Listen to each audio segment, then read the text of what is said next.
어린 시절에 소풍을 가면 을에 기대하는 것이 있습니다. 이번 소풍에서는 꼭 1등 보물을 찾고 말겠다 하면서 보물찾기 시간을 기대하면서 하루를 보냈던 것 같아요. 그런데 정작 저는 보물을 찾은 적이 거의 없습니다. 꼭 제가 찾으려고 했던 데를 다른 친구들이 먼저 찾아요. 그래서 꼭 거기서 보물을 찾아갑니다. 그래서 남는 거 친구들한테 받아서 공책한 건 받았던 게 저의 초등학교 보물찾기, 소풍에서 보물찾기의 기억입니다. 이렇게 보물을, 숨겨진 보물을 그것이 몇 등이든 상관이 없습니다. 그 보물을 딱 찾았을 때 그 즐거움과 기쁨은 이루 말할 수가 없었습니다. 누구보다도 먼저 찾고 싶었고, 그리고 누구보다도 좋은 것을 찾고 싶었습니다. 정작 1등을 찾은 친구들은 그날 진짜 하루 종일 신나가지고 싱글벙글 하더라고요. 이것은 어린아이들 뿐만 아니라 어른들도 마찬가지인 것 같아요. 성경은 종종 하나님의 지혜를 숨겨진 보화 혹은 감추어진 진주로 비유를 합니다. 마태복음 13장에서도 예수님께서 하나님의 나라를 밭에 감추인 보화로 비유하셨습니다.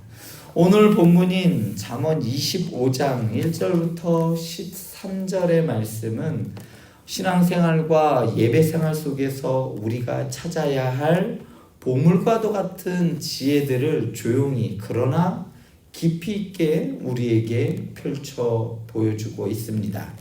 이 지혜는 하나님이 감추어 두신 것이지만 찾는 자에게는 반드시 찾게 되고 인생의 방향과 영혼의 평안을 주는 귀한 지혜가 담겨져 있는 보물과도 같은 말씀입니다. 오늘 말씀을 하나하나 살펴보면서 하나님이 감추어 놓으신 그러한 보화를 찾는 시간이 되었으면 좋겠습니다. 먼저 2절 말씀은요, 하나님께서 감추심에 대해서 말하고요. 3절은 왕에 대해서, 왕의 탐구에 대해서 말합니다. 2절과 3절 한번 같이 볼까요? 같이 보겠습니다. 이를 숨기는 것은 하나님의 영화요, 이를 살피는 것은 왕의 영안이라. 하늘의 높음과 땅의 깊음 같이 왕의 마음은 헤아릴 수 없느니라. 오늘 여기에서 사용되는 하나님의 영화다라는 이 영화라는 말, 또 다른 말로는 영광이라고도 할 수 있겠죠. 이 말은 히브리어 원어로 의하면 무게라는 의미가 여기에 담겨져 있어요. 하나님께서는 자신의 일들을 감추심으로써 하나님의 위엄과 그리고 경애를 드러내 보이시는 것이죠. 그것을 인간들은 탐구하는 거예요. 하나님께서 감추어 두신 그리고 보여주시는 것들을 사람은 찾아가는 겁니다. 그래서 내가 어떤 사람인지 나의 위치를 깨닫게 되는 것입니다. 여기서 말하는 왕이라는 말은 단순히 통치하는 통치자를 의미하는 것이 아니에요. 진리를 탐구하고 하나님의 뜻대로 살아가려고 하는 모든 그리스도인들을 의미합니다. 예배 가운데에서 우리는 어떨까요? 우리가 예배를 드리면서 하나님께서 감추어 놓으신 그 하나님의 마음을 찾으려는 그러한 거룩한 탐험가가 되어야 하는 겁니다. 예배 시간에 그냥 가만히 앉아 있으면 아무런 은혜도 되지 않습니다. 그렇지만 우리가 예배 자리에 나와서 마치 탐험가가 보물을 발견하려고 사방팔방군데 막 그냥 애쓰고 노력하는 것처럼 우리는 예배 시간에 나와서 그러한 탐험가처럼 열심히 은혜 받기 위해서 이렇게 저렇게 힘을 써야 한다는 말이죠. 그러기 위해서 어떻게 해야 될까요? 말씀을 깊이 묵상하고 기도 속에서 하나님의 뜻이 어디에 있는지 기도 가운데서 그것을 발견해내야 합니다. 그것이 바로 왕의 길이며 우리 모두가 걸어가야 할 성도들의 길입니다. 또한 두 번째로 불순물은 버리고 의로움을 세우라라고 말합니다. 4절과 5절 말씀을 우리 함께 같이 보도록 하겠습니다. 같이 보겠습니다. 은에서 찌꺼기를 제하라. 그리하면 장색에 쓸만한 그릇이 나올 것이요 왕 앞에서 악한 자를 제하라. 그리하면 그의 왕위가 의로 말미암아 견고히 서리라. 아멘. 오래됐지만 귀한 보물이 땅에서 발견됐어요. 그러면 그 보물은 어떨까요? 그냥 아주 반짝반짝 빛날까요? 그러지 않습니다. 불순물이 껴있게 되면 반짝반짝 빛나지 않죠. 그렇지만 진짜 보물은요, 그 불순물을 제거해 버리면 아주 반짝반짝 빛나게 되어 있습니다. 진짜 보물은요, 그래서 가치를 나타내기 위해서는 그 불순물이 제거되어야 돼요. 은이 아름다운 그릇으로 만들어지기 위해서는 먼저 그 은에서 그 찌꺼기가 제거되어야 합니다. 그래서 은을 녹여요. 그래서 그 불순물을 그 위에 있는 그것들을 이렇게 걷어냅니다. 그 찌꺼기를 걷어내요. 그래야만 은 그릇이 아주 반짝반짝 이쁜 그릇이 되는 겁니다.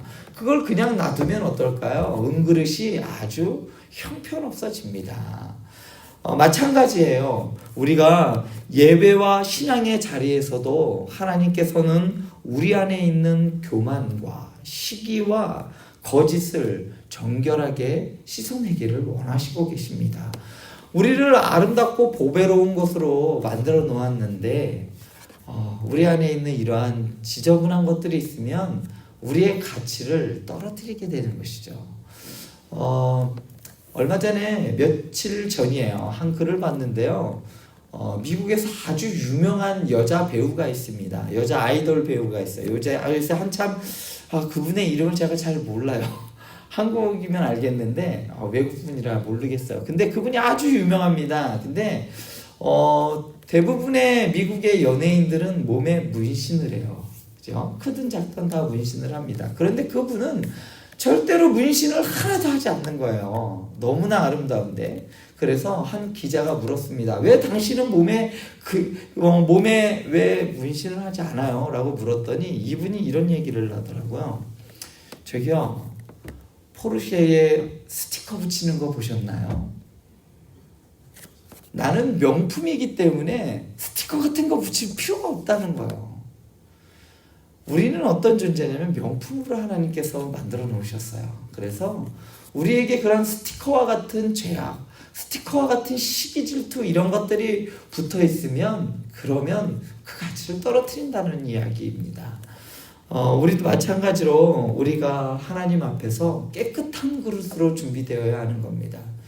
그릇에는 여러 가지 종류가 있다고 사도 바울은 이야기했어요. 은그릇도 있고 금그릇도 있고 아주 좋은 질그릇도 있다고 말씀했어요. 그렇지만 그 그릇들이 그것 때문에 가치가 있는 것이 아니라 분명하게 뭐라고 얘기되냐면 깨끗한 그릇이어야 한다라고 말하고 있습니다. 사랑하는 우리 행복한 교회 성도님들이 아주 깨끗한 그릇으로 하나님께 귀한 보배와 같은 사람들로 쓰임받기를 원합니다. 왕이 통치를 할 때에 무엇을 중심적으로 나라를 다스리냐면요, 그 나라의 범법자들, 법을 지키지 않는 사람들, 사기꾼들, 살인자들, 이러한 사람들을 어떻게 할까요? 그 사회, 자기가 다스리는 곳에서 제거하려고 합니다. 왜냐면요, 그래야 그 나라가 바로 서고 명품 나라로 되어져 가기 때문이에요. 우리나라에서도 왜 교도소를 만들고 사람들을, 범죄한 사람들을 그쪽으로 하냐면 바로 정의사회 구현 이르지만 결국은 우리가 있는 이 사회를 깨끗하게 만들기 위함입니다. 우리도 마찬가지로 왕자에 올라있는 그러한 마치 불순한 태도와 그러한 습관들을 다 내려버리고 우리 왕자 위에, 우리 마음 안에 있는 가장 높은 자리에 바로 하나님을, 우리 주님을 모셔야 하는 것이죠. 그래서 회개는 보물을 찾기 위한 첫 삽이 바로 회개입니다. 깨끗하게 하기 위한, 보물을 찾기 위한 첫 걸음이 바로 회개입니다. 회개의 삽을 들을 때에 은혜의 금맥이 열릴 줄 믿습니다. 또한 우리 한번 그런 사람들, 그런 보배와 같은 사람들은 어떤 사람들이냐? 바로 이 말에 대하여 조심하는 사람들입니다. 11절부터 13절을 한번 같이 볼까요? 우리 11절부터 13절 우리 같이 보도록 하겠습니다. 경우에 합당한 말은 아로새긴 은잔반의 금사관이라. 슬기로운 자의 책망은 청종하는 귀의 금고료와 정금 장식이니라. 충성된 자는 그를 보낸 이에게 마치 추수하는 날의 얼음냉수 같아서 능히 그 주인의 마음을 시원하게 하느니라. 이 표현이 정말 절묘한 표현이에요. 고대 근동에서는요, 이 표현이 가장 아름다운 귀한 이미지 할 때 바로 이러한 이미지를 썼어요. 은쟁반의 금사과. 한번 상상해 보세요. 은쟁반이 착 반짝반짝 거리는 그 위에 금으로 만든 사과가 탁 놓여 있어요. 아주 명품 중에 명품이고 귀한 것 중에 귀한 것이 바로 은쟁반 위에 금사과입니다. 당시의 금사과는 실제로 귀금속 공예품을 뜻했어요. 그리고 또한 은쟁반에 얹은 그 모습은 아주 예술 그 자체였죠. 성도의 입술에서 나오는 말이 그렇게 되어야 한다라고 오늘 잠언 기자는 말하고 있습니다. 우리 성도님들이 하는 그 말 한마디 한마디가 예술작품과 같아야 된다는 말입니다.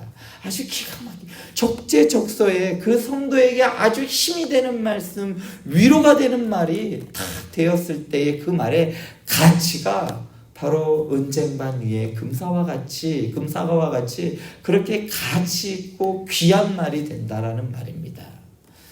그리고 정직한 사자처럼 하나님의 메시지를 성실하게 전하는 사람은 마치 여름 추수 때 내려진 눈처럼 상쾌한 은혜를 전하게 되는 겁니다.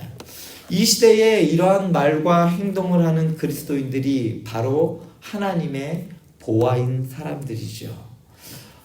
말을 아낄 줄 아는 자가 하나님께 귀 쓰임받는 그릇인 줄 믿습니다.